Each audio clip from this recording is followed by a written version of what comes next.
I'm gonna welcome you all one more time, and I'm gonna throw this first over to Jennifer Kilmer to introduce herself and talk a little bit about what she's been working on in terms of planning to reopen. Hi folks, can everybody hear me? Not up and down? Yes, yes, okay, good. I'm Jennifer Kilmer, I'm the director here at the State Historical Society. And I know folks are coming from all different types of institutions and sizes of organizations. I want to let you know that I started in museums in a log cabin behind the wastewater treatment plant in Gig Harbor.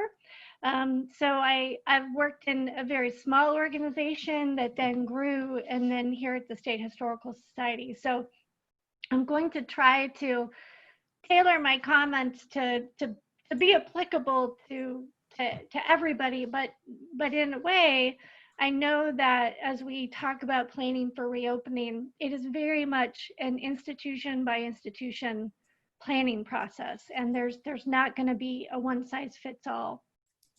That said, the first thing that I want to tell you about is something that's happening at the state level. Wes and I were on a call. Wesley Jessup, who's from the Museum of Arts and Culture in Spokane, who's also going to be speaking to you today and who's at our sister institution in Eastern Washington.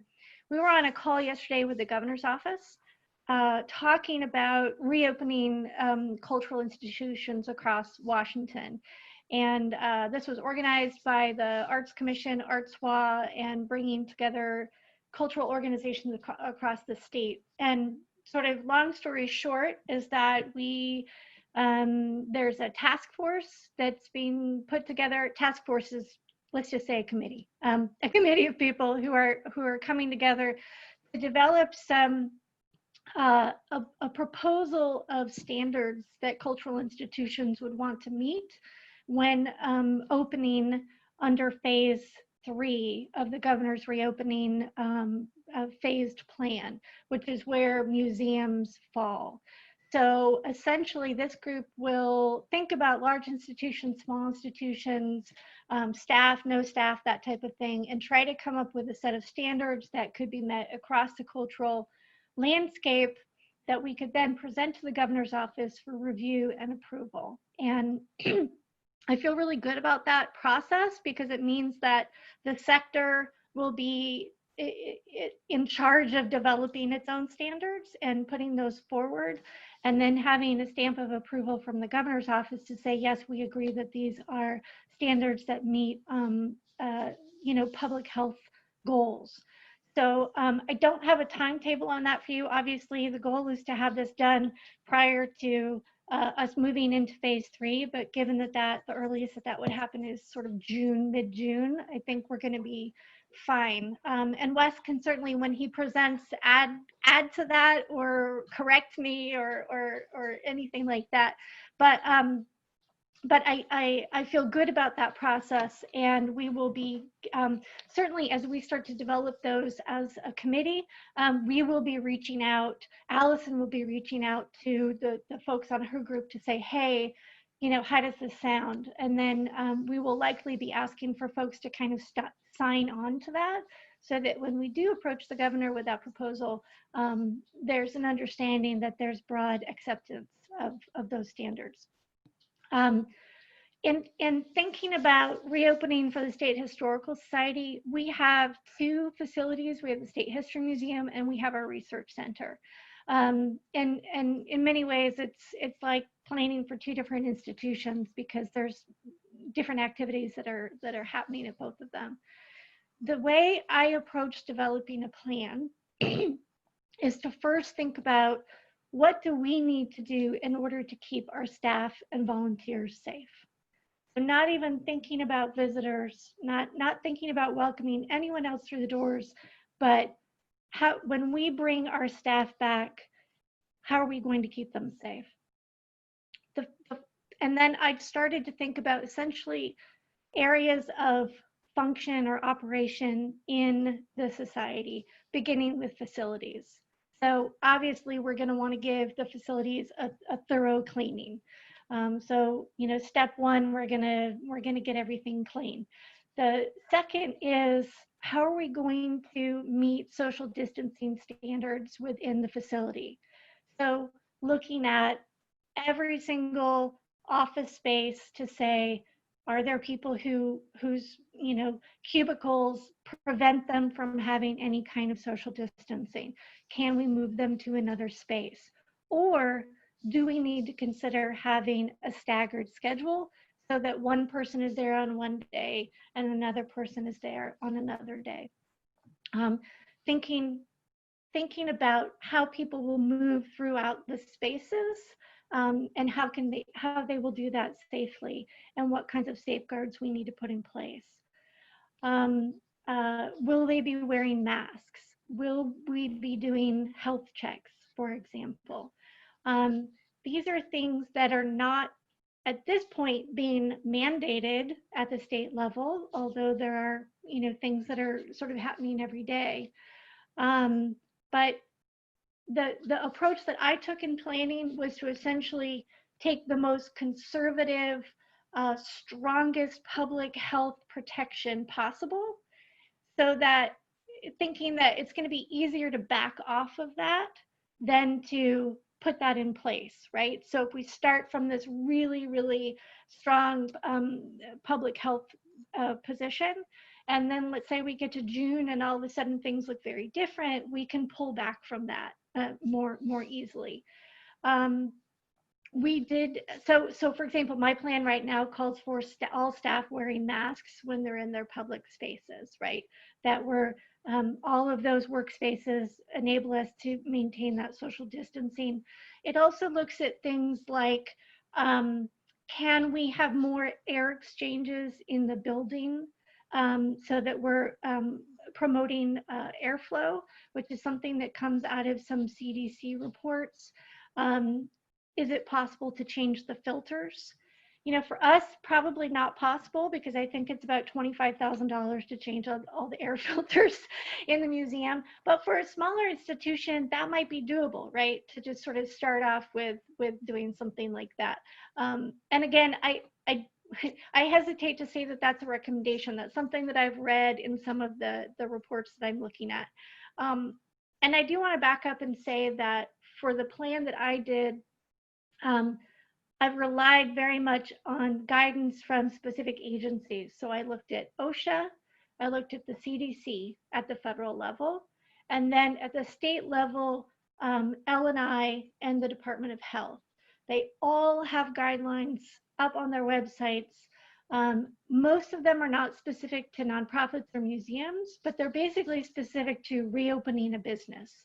And they have really great information about what kinds of things you need to do in terms of cleaning and protecting your employees, protecting the people in the building. So I really recommend that you look at those.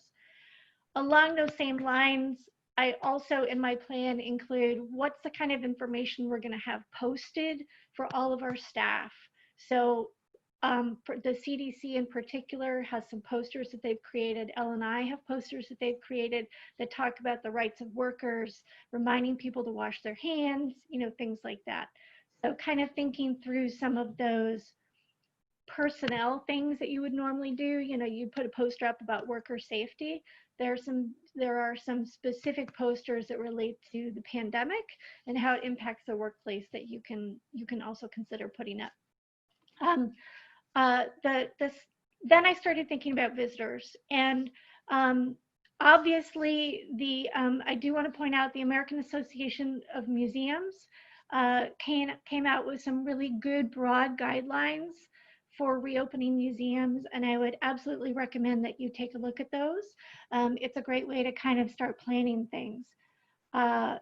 Just like with thinking about bringing our employees back in the building, the first thought was, how is a visitor, to start from the beginning of a visitor interaction with the museum to the end.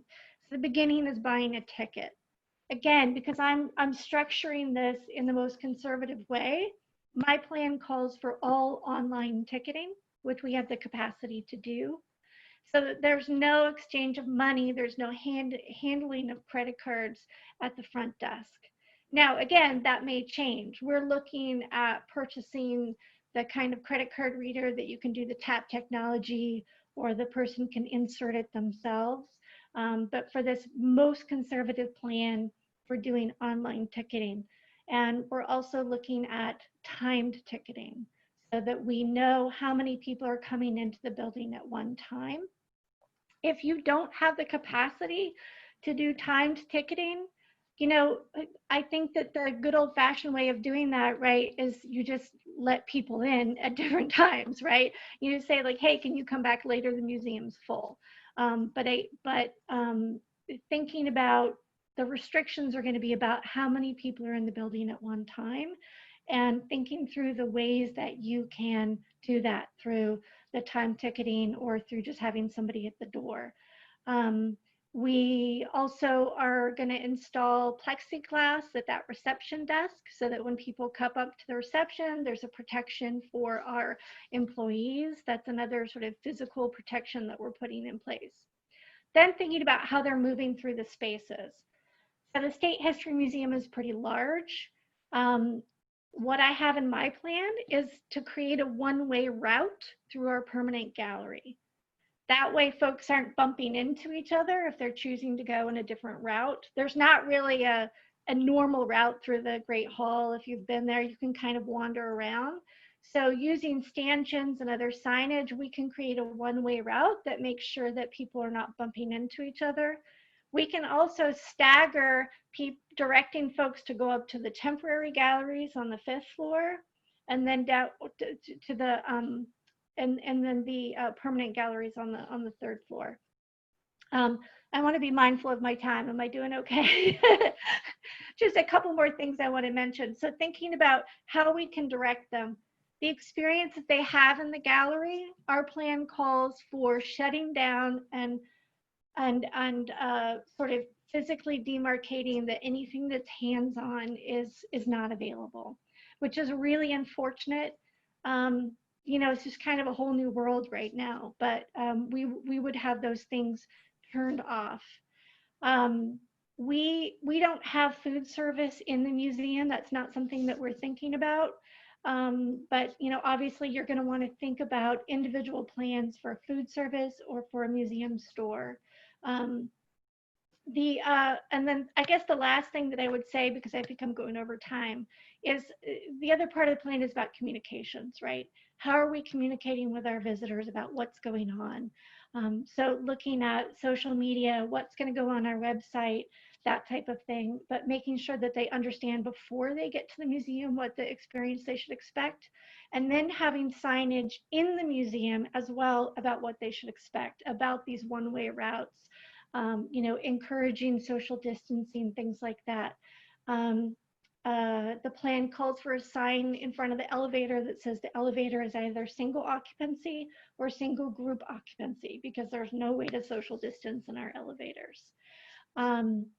Oh, the last thing I want to mention is the way that we have calculated how many people can be in different spaces at one time is we've essentially looked at the square footage of each of the galleries.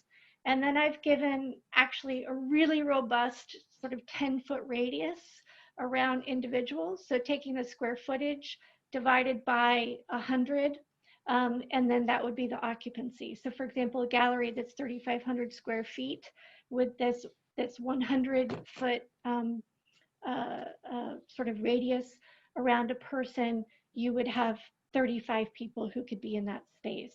And that allows for both the 6-foot radius around the person, as well as any furniture and whatnot that might also be in that space. So that's kind of the quick and dirty math that we're doing to try and figure out how many people we can allow in different spaces. That feels totally inadequate. I'm sorry. I'm trying to rush through everything. It's right now it's like a 15-page plan. So I'm just trying to hit some of the high points, and we can get to other stuff in the questions. Yeah, absolutely. and this is really helpful. And I know that this has been on people's minds for a while, and so we're all still in the midst of it. It's building the plane as you fly it. So Yeah. this is great. I see wonderful questions coming up and a great discussion on the chat about timed ticketing and some ideas around that. I know that we use Altru at the State History Museum, but it looks like some folks use Eventbrite, which is scalable for smaller organizations. And there are some other great questions about equity. I'm going to save those for after everybody has sort of presented. So now I'd like to throw it over to Wes to see what he's sort of been thinking and working on, and see what he has to say. Awesome, thank you, Allison. Can you hear me? Yes, okay, great. Yeah, so I work, I'm the director here at the Northwest Museum of Arts and Culture, AKA the Eastern Washington State Historical Society, AKA the MAC. So we're over here in Spokane, Washington, in Eastern Washington, and we have a campus that's a little under 5 acres. We have a historic house from 1898. And then we have a pretty large gallery space, around 25,000, 30,000 square feet. So our plan really was taking into account kind of the layout of the campus.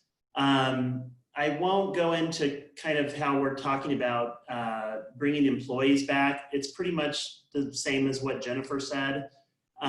So I think that in terms of employee safety, we're covering that with face masks and social distancing, and even timed schedules that can allow for people to be working but not close to or nearby others at the same time. So we're even looking at the floor plan of our office to address some of that concern. The visitor piece is something that I had our visitor services department director, our facilities director, communications, and education, kind of our front-facing staff, compiled a plan that is, I don't know, it's like 15 pages. And it really is focused on kind of 3 key pieces. The first one is the required social distancing. That's kind of the fundamental basis of the whole plan. The second piece is to provide a quote unquote, touch-free visit to the museum. And the third piece is to provide a very aggressive daily cleaning and disinfectant program at the museum. And so the 3 pieces that we're looking at as we reopen to the public. And we're thinking about how we communicate that to the public. But some of the key pieces of the plan are very similar to what Jennifer said.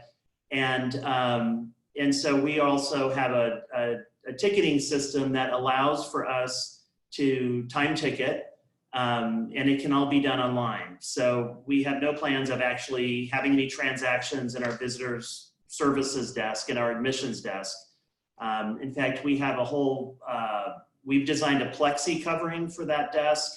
And so when visitors walk in, they'll be able to show their ticket on their phone or on a printout, but they won't, there won't be any sort of airflow between the admissions staff and the visitors.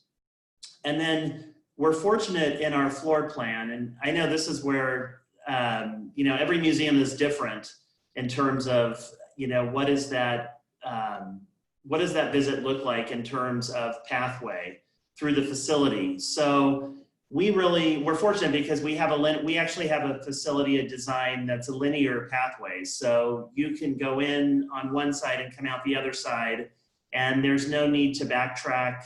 And there's, and it can all sort of be done in, you know, kind of one fell swoop. So we're fortunate that way. And we've calculated our our square footage in each gallery, and we've kind of averaged about 1/3 of the galleries are going to be taken up with exhibitions. And so we've really, when we're looking at square footage, we're really talking about 2/3 square footage of each gallery. And a lot of that has to do with the exhibition we have on right now. We have a large traveling exhibition, a Pompeii exhibition. And then we have a smaller exhibition commemorating the 40th anniversary of the Mount St. Helens eruption. So there are a lot of interactives, and there are a lot of like stations in the middle of the floor. So a lot of the floor is taken up by these exhibits. I say that because it's kind of in contrast to what like a painting show would be, where you wouldn't really have those same, your square footage would pretty much be the same if you're just installing things on the walls, but that's not what we have right now. So we're using the 2/3 kind of average square foot, and then we're using the 6 foot distancing between individuals or groups. So if you come in with your family, you're like a unit that moves through together, and you're kind of moving through each space, and you're you're experiencing the displays sort of together, and so there's not any kind of mixing between different groups or individuals who came separately. And I think that's going to be one of the challenging things. We think that the most challenging thing will be moving people through the galleries. That's our, as you know, everybody goes through galleries at a different pace. And so you might have somebody who just cruises through, you might have somebody who wants to read every single label.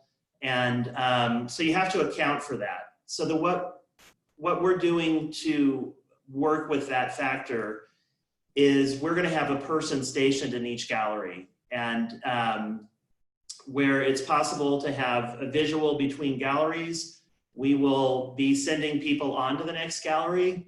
So it's, it sounds a little Big Brother, but you're going to be in the gallery experiencing the exhibition, and somebody's going to kind of be watching you as you go through, and they're going to be making sure that you're staying with your group, or that you're keeping social distancing. So it's something that we're going to have human monitoring in each gallery, and almost like a handoff between galleries. So, that obviously means a lot more staff in our galleries, and fortunately, or unfortunately, the admissions desk is going to be a very kind of low, there's not going to be a lot happening at the admissions desk. So fortunately, we'll be able to spread out some of our other staff who work in the store and the cafe to kind of be throughout the galleries. So we'll be able to continue to use our visitor services and public facing staff, because we are not reopening our bookstore in the first phase of reopening, and we're not reopening our cafe. So, so we have some extra staff that we can kind of spread through the galleries. And this is kind of, for us, it's the big question mark. I think it will have a lot to do with communication when people are in the galleries, and how you can kind of manage people flow, visitor flow, as they move through. So I don't think it's going to be easy. I think it's going to take 2 to 3 weeks to kind of figure out. And as you know, some staff members will probably be excellent at this, and some will probably have more challenges.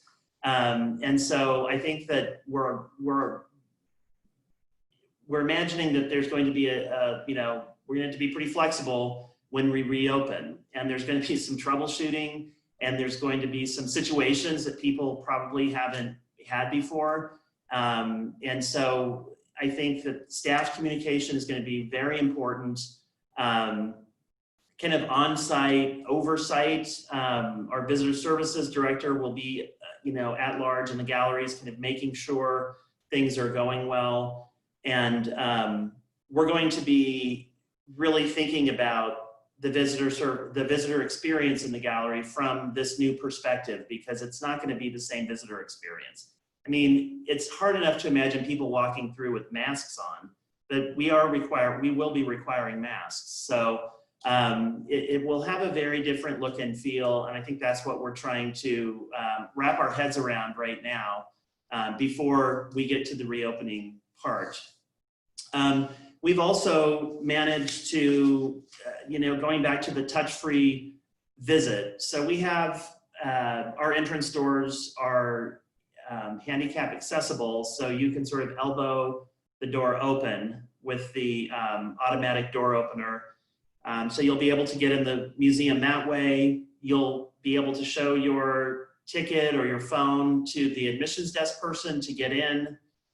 And then like you'll go to the galleries, and if you need to take the elevator, you will just like with the Tacoma Historical Society, Washington State Historical Society, you can't social distance in our elevators either. So, but they are elbow activated, so you can be able to elbow your way on the elevator. Restrooms are tricky. Restrooms are going to be a challenge.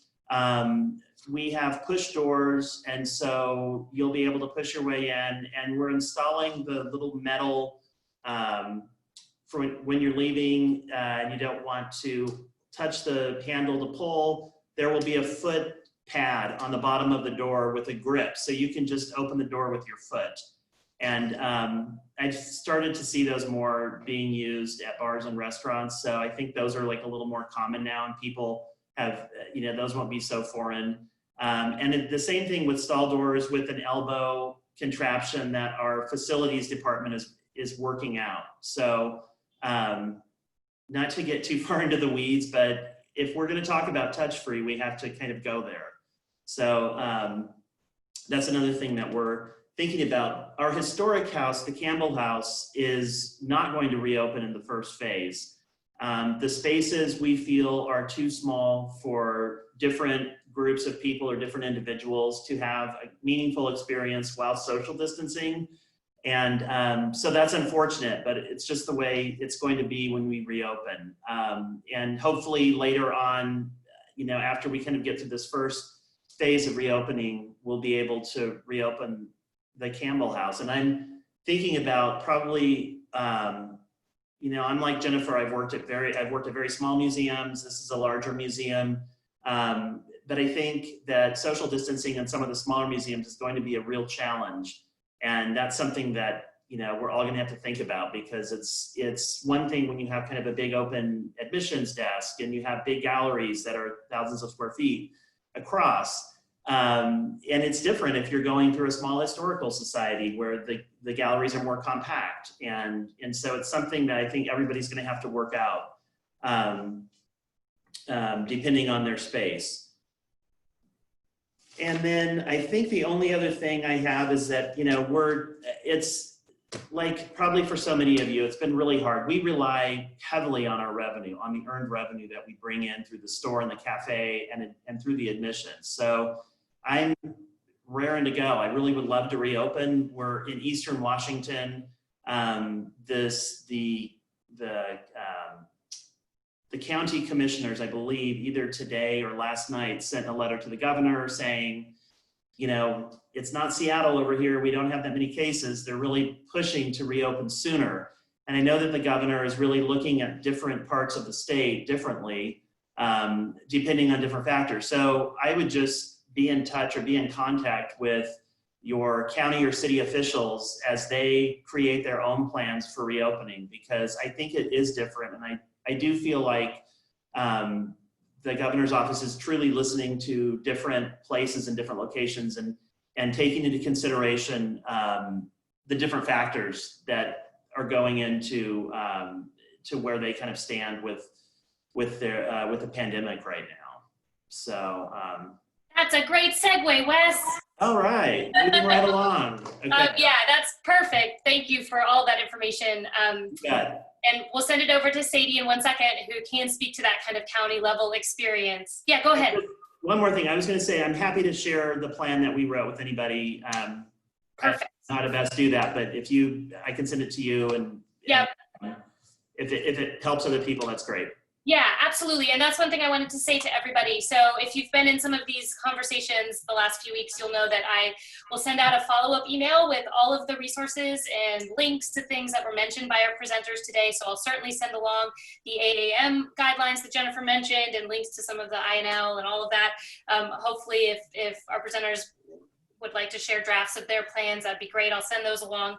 Also, so many questions. It's amazing. Definitely some more questions for historic house museums.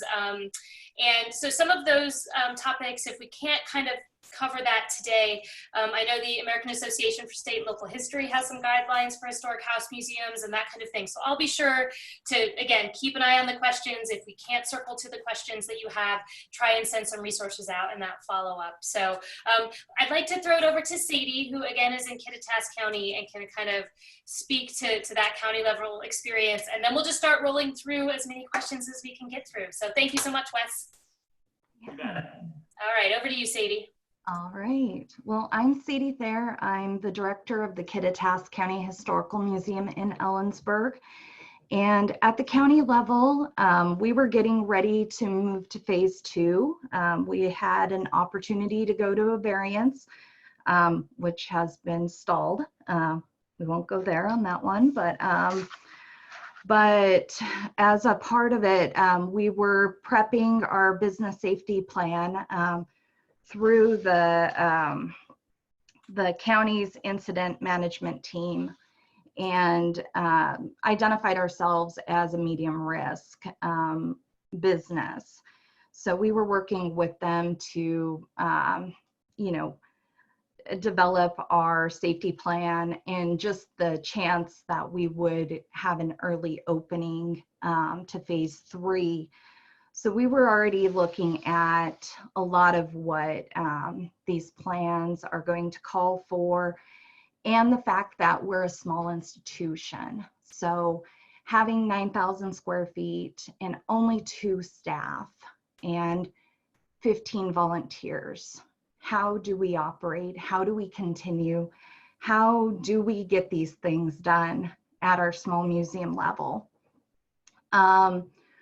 We consider everything from the fact, the front desk is only 15 feet from the front door, covered by elderly volunteers on a 2-hour shift, 6 hours a day, open 6 days a week, to the fact that, we have we're free admission, so we have no limits on individuals coming in the door, no time tickets, no plans for that, and this is some direction of our board of directors, because at most we've ever had 40 people in an hour basis. And when you have 9,000 square feet, 6 rooms, some of it is like, well, what is that limitation? Smaller museums, of course, when you're looking at other institutions throughout the state, may have more issues, if it's a historic house.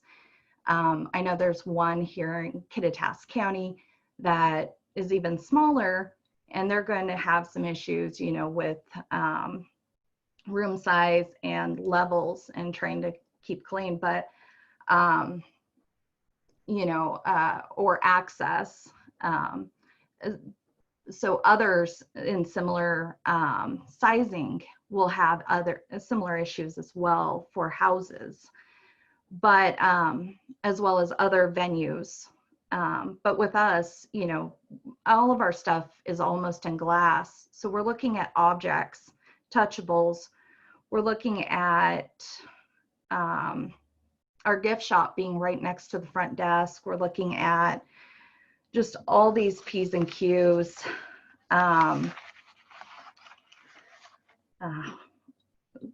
Sorry, kind of stumbling all over my notes. But with everything, we've talked about social distancing for the front desk, staff to volunteers, volunteers to visitors, staff to visitors, staff to researchers, to donors, to events. We've had issues with events. How do we, when one of our major rooms that we use for our events, that's 2,400 square feet, how do we turn that around to events in the fall? how will we do it in the future? You know, we're not going to be able to in some regards. We've looked at sanitization schedules, cleaning for janitorial, from our cases to our public bathroom, to our staff bathroom, our interpretive items, to removing those, you know, to our rocks. Our rocks are, we have some that are touchables. We're not too worried about those because those are easy to sanitize. But how do you sanitize objects that visitors will touch? One of the other concerns we have is like when we get back into our collections areas, even though we only have 2 staff and occasional interns working in the collections area, we're going to have a limitation of PPE. You know, the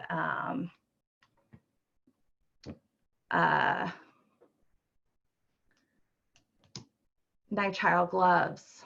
So there's some questions on getting those back on into our hands and into our areas. So, you know, some questions about those, as well as just making sure everyone stays safe. But I mean, we have 8,000 visitors a year. So I guess as a mid-range museum, smaller business, you know, we're to a lot of regard not terribly worried. We're very fortunate, you know, all in all, for reopening. We've not had a lot of loss here. And with support and the guidelines that we're getting from our county, as well as what our Chamber of Commerce have rolled out for event venues, and what, of course, you know, the museum field is rolling out as well. We're looking forward to it, to combining those guidelines and developing our own. Yeah, that's great, Sadie. Thank you so much. And I know a lot of your challenges speak to a lot of the folks who are also on the line who are at organizations that maybe don't have the staff to do the constant cleaning and the kind of the visitor services piece of it. You'll be relying on just one other staff member and volunteers, and that presents its own sort of challenges. Also, just for everybody else who's on the phone, Sadie didn't mention, but she is the current president of the Washington Museum Association, which is an organization we encourage you all to seek out and join, and they're a partner in doing some of this work. So thank you, Sadie. I'm gonna back up and let's start with some questions, and we're gonna run out of time. And there's so many great questions, and I'm now thinking to myself, this should have been a series of 3 or 4 sessions on reopening for different sizes of museums and types of museums. So stay tuned, maybe that's where we go from here. But let's back up to the beginning and think about, for those of you who do ticketing, there were some questions, and please follow along in the chat, because I really appreciate that some of you are sharing what your institutions are planning and what programs you use. So there's actually a ton of information flowing through this chat box, which is great. But the biggest question that I saw come up a couple of times around online ticketing is sort of the equity piece for folks who cannot purchase, don't have Wi-Fi or the technology at home to purchase tickets online. Is that something that Jennifer and Wes, you guys are thinking about and have a plan for, or that's still sort of in the thought process?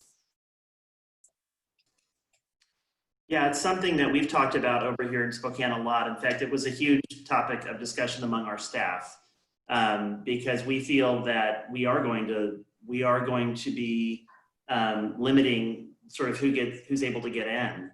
And so we've talked about different ways around that, but we haven't found one yet. So it's a question I have for everybody out there too. I'm interested what Jennifer has to say.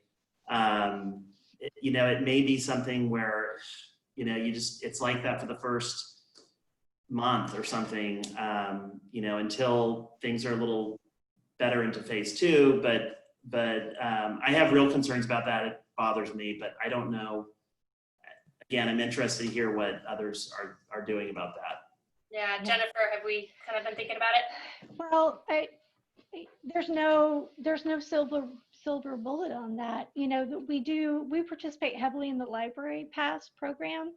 And so folks would still be able to bring that pass and just sort of flash it through the plexiglass. But that's assuming that they can go to a library and check it out. And we don't quite know how the libraries will be operating.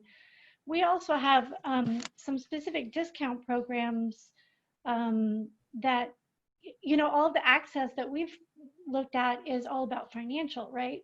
But then when you look at the barrier of computer access, it gets a little bit more complicated. You know, I will say that in terms of equity, cell phones, you know, even folks who are you know, really struggling socioeconomically often have a cell phone because it is the way to connect, right? To do anything. And I think if we're able to provide ways to get to the museum and continue to include those discounts or those free days, and find a way to be able to register online through their phone, that's the closest we're going to get to really approaching that equity piece. Scheduling visits for free, you know, on our free days, but just having to schedule in advance for that. Like Wes, I think the hope is that this is only something that we're doing for a month or 2 or 3 months, and then we're able to gradually sort of, you know, phase back in those transactions at the front desk. It's a concern. It is, and just to, I noticed somebody at one of the smaller museums mentioned that they're using Eventbrite, and I know a lot of those sort of more popular ticketing platforms do have apps, and so you can purchase tickets from your phone, which I think is a really good option for kind of eliminating some of those barriers. Yeah. Okay, great. So next question. Joe was wondering whether staff and volunteer access to professional offices will fall under phase 2, or do we have to wait till phase 3 to get into our collections and make sure everything's okay and start getting back to work? I asked that exact question to the governor's office in the call yesterday, and they were not prepared to answer that. Again, I think they're looking for information from the sector as to how we want to operate. And so I think that's something that we will address in the plan that's proposed. If you look under phase 2, right now, certain professional, you know, industries would be able to go back to work in phase 2. And I think it would be appropriate to argue that bringing our staff into the offices would be, you know, could happen under phase 2, but there's no agreement on that yet. So I think it's going to be a topic of discussion. Yeah, absolutely. So there's a question. I heard, Wes, you mentioned that the museum store will not be opening sort of with the initial reopening that you guys have planned. And I know Sadie's got a little bit of a different situation because her store is open to her kind of main entrance. And so closing that is kind of tricky. Do either Sadie or Wes have any kind of more thoughts on the store, which is an important source of revenue for so many of our museums? Right. Yeah, we're actually going to display a lot of what we have behind plexi. And so but we're going to be selling it online. We're not going to be selling it across the admissions desk. But we want people to see what we have, and we will have featured items out there. Obviously not the whole store, but we'll be, you know, hopefully directing people to look and see what's available and what they can, you know, what they can purchase online. So it'll be all online sales. Yeah, great. Sadie, have you, I know you've got a little trickier situation. Have you put any thought into the store? Well, we have actually. So we have about 190 different book titles that we sell in our gift shop. we are planning to actually use some of our polypropylene bags and bag up single title bag of each book and just have one that people can pull off the shelf. Then we can clean that bag if needed. And they can purchase, we can also pull from the back additional titles, but lists that they can look at. We will still do transactions right across from the DAS, since that's where our till is, taking still cash, check, card, both dip, swiper, touchless. But our current concern is how we're going to do our rocks, because we have a wide mineral collection that we sell, and as well as our commission items, because we can't really do anything with those since we don't own them. So those we may have to suspend or figure out, have, you know, photos or duplicate photos and just keep those in stock in the back in our storage room. Until I love your idea with the books and bagging the books. That's great. Like, I'm just blown away by all the innovation that this moment is producing, because that idea would not have occurred to me. Yeah, great. And okay. Allison, can we talk a little bit about, I've seen a lot of things about sort of research libraries. That was my next one. Yes, please. Sorry. So generally the question, or there's a group of questions about how you're allowing researchers access to your library, to your collections. If people are wanting to make a donation, do you have different protocols for that? So yeah, take it away. So we've calculated that we could have 4 people in our reading room at one time. Our staff, because we're only open by appointment, our staff is basically saying we will have 1 researcher at a time, and that would be the easiest way to handle it. And you know, we get good use, but I think that would work out fine. The protocol that I've laid out for accepting donations is to not accept them in person. As I remember, I'm planning for like the most conservative view, and then we could kind of back off from it. So anything mailed to us, we would open it wearing nitro gloves and then place it in a special sort of quarantine room or space to sit for 2 weeks. That's super conservative. I'm going to give my plan to Allison to share out, and in all parts of my plan, I'm referencing other websites or other documents to kind of back up what I'm doing. There was one study that came out that said that the virus could live for up to 2 weeks. Most of them seem to say 3 days. So I've seen other plans that quarantine for 72 hours.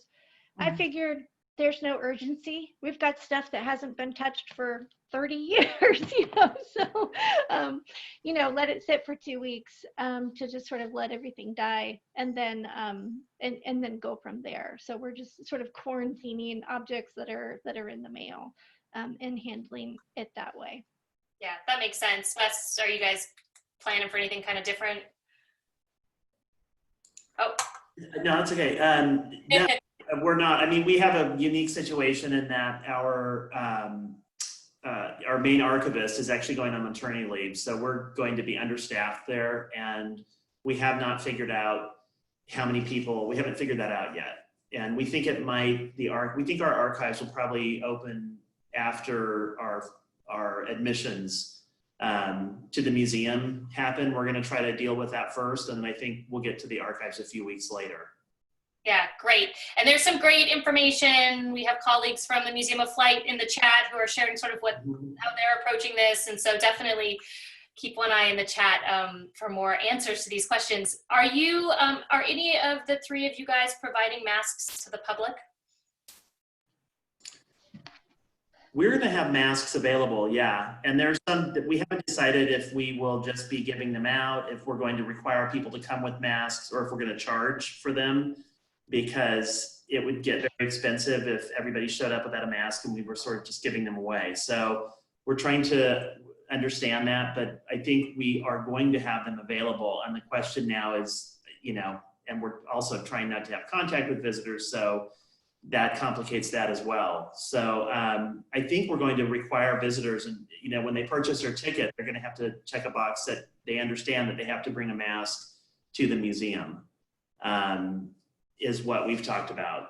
And that gets complicated because, how are you just, what if a family of 5 comes and one of them doesn't have a mask? So there's going to have to be some way of it's a logistical thing that we'll have to figure out. I think it will be interesting to see how sort of, how people come in with masks. I think that will be interesting to see. And that's one of the things I think we're interested in watching in the first part.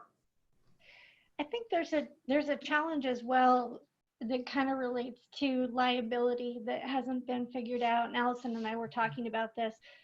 So let's say that we have masks that we give them, are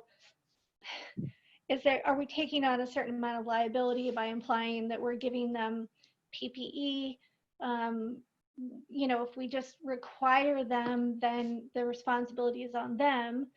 That then creates some barriers. And what do you do? Yeah, when people come up and they don't have them, that's creating a situation for the front desk. So, and where can anybody get masks? I mean, are we selling cloth masks or we, like many of you, donated all of our excess PPE. so, we don't have ready access to that. I don't think we're gonna figure that out. I think we're gonna feel our way along on that, to be honest. I mean, I think we're just gonna have to see what that looks like. I wish I had a better solution for that. We've all seen online some of the confrontations that have happened around masks. And so I think it's gonna be a challenge. Yeah. How are you making any specific plans for the safety of volunteers who fall into the high-risk age group? And are you all finding that those volunteers are eager to come back, or they have some specific concerns that need to be addressed? How's that going? Sadie? I'm finding that quite a bit. Yeah. So with my volunteers, they're all within that age group, that high risk. They're all front desk volunteers also. So they would be in an immediate contact with the public, either, by greeting the public. So as they come up to the front desk, even if they're staying within this, would be staying 6 feet away, or taking,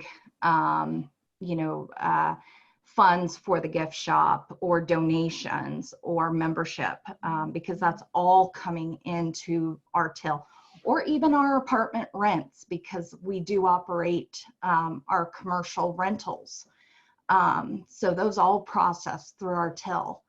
So our volunteers, when I've conversed with them about each phase of this, of the extension of Governor Inslee's Stay Home, Stay Healthy order, they've said, well, we're ready. As soon as you're ready, we're here. However, I've had, as each phase goes along, they're like, well, I'm not so sure now, because they've had loved ones who've gotten ill, or they've heard what happens, more and more thought about themselves.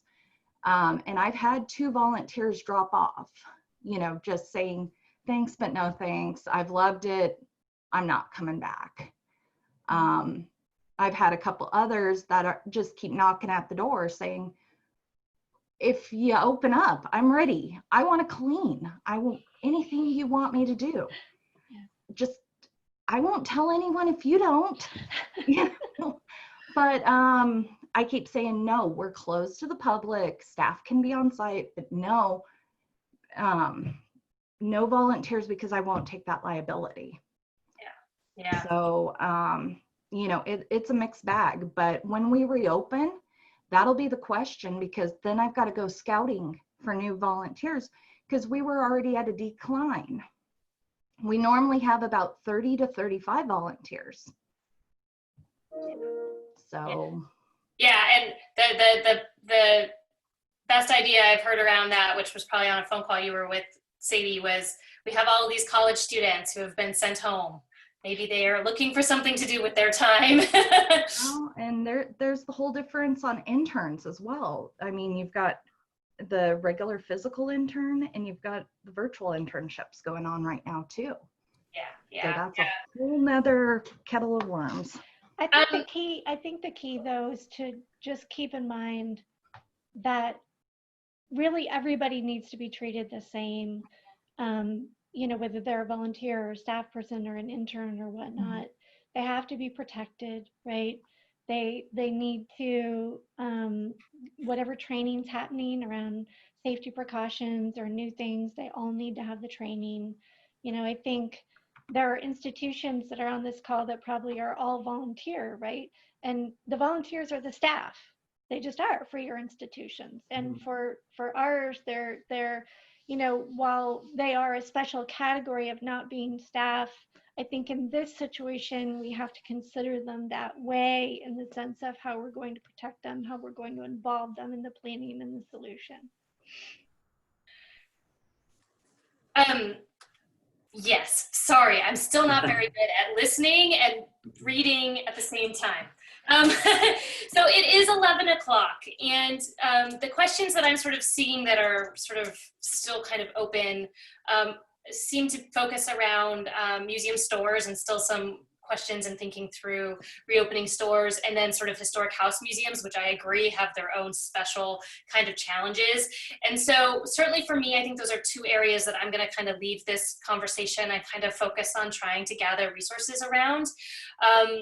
So please, if we hang up from this call and you feel like you didn't get to ask the question that's sort of been sitting on your mind, just shoot me an email. This, again, will be a continuing conversation that I hope we can kind of keep moving. I noticed, for example, our friends at the Museum of Flight also have thought through some procedures for masks and disposable masks, and pick up a mask here and put the mask in the trash there. And so that's all really useful. So I'm going to pull out some of those bullet points to share in the follow-up as well. So I think I'd like to kind of wrap it up there and see if there's any kind of last minute thoughts that are, or encouraging words that our presenters want to make, and then I will look forward to following up on some of these sort of outstanding questions. So Jennifer, any marching orders or? Yeah, I think one resource I want to put out there is the American Association of State and Local History. They are also posting reopening plans of different institutions up there. So you can look at those for samples. I will distribute mine. Again, no one has ever done this before, right? So we're all just, we are all in exactly the same boat. There's no one we can look to say like, what was your pandemic plan? You know, so I just want to encourage folks to know that whatever efforts you're doing to try and, plan for this, we're all in the same boat. And I think in that sense, we can learn from each other and look to what each other is doing. And I think just as long as we're trying to keep the safety of our staff and our visitors in mind, while at the same time figuring out how we deliver on our mission, we're going to be okay. And I think in that sense, thinking broadly about reopening, maybe it's not all going to happen in our physical space, right? Like if the activity is diminished in our physical space, what can we do to continue to deliver on mission? Is it publications? Is it letters? Is it online content? Is it just reaching out to our community, or maybe using our space not for museum functions, but for other community needs, because it just doesn't work to be a museum right now, right? So I think thinking creatively about those things is going to be needed if we're really going to deliver on our mission in the long term. And the last thing I want to note is cool idea that I've seen for plexi to protect in areas where you need to protect staff. I saw an idea that if you have vitrine tops, you can turn them on their side and voila, you have a plexi shield. Yes. So if you have an extra Maybe vitrine, reuse. yeah, if you have an extra vitrine and you need to protect somebody at your front desk or something, you can turn it on its side, right? The box kind of this way, and you've got it. So I thought that was it would work, and it's kind of a cool idea. So that's my little tip. That's your tip. Awesome. Sadie, anything you want to kind of say to folks before we sign off? I think everything's been covered. There's a lot of resources out there, also to check with your county leadership, you know, and just to be looking forward to what comes out from this, you know, and to just check in with everybody on, you know, your volunteers, your staff, you know, and that's what pretty much all I have to add. Yeah, great. Thank you, Sadie. Wes, any parting words? Yeah, I would just say that, you know, we're all on this side of the reopening, and, you know, as reopening happens in different places, it might not all happen at the same time. So I think it's really important that if there's opportunities to stay connected, like we're doing right now in this call, I think it's going to be really beneficial to people as we reopen to talk about some of the challenges and to talk through how things are going. Because it's just, I think it's going to look different in different places, look differently in different places. And I'm going to be really interested to hear from others and from other colleagues how that's going. And as we begin to get our feet wet in the next however long it takes, 2 months or 1 month, whatever, I think that's where these calls are even going to be more valuable. So.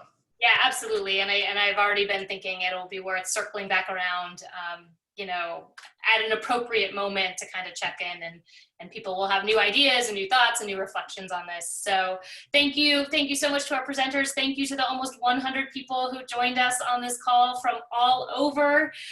You can expect an email from me probably tomorrow sometime with some of these resources that we discussed. But again, I am here. You all have my email. So just if anything is on your mind, if there's a topic that you think needs to be covered, please let me know.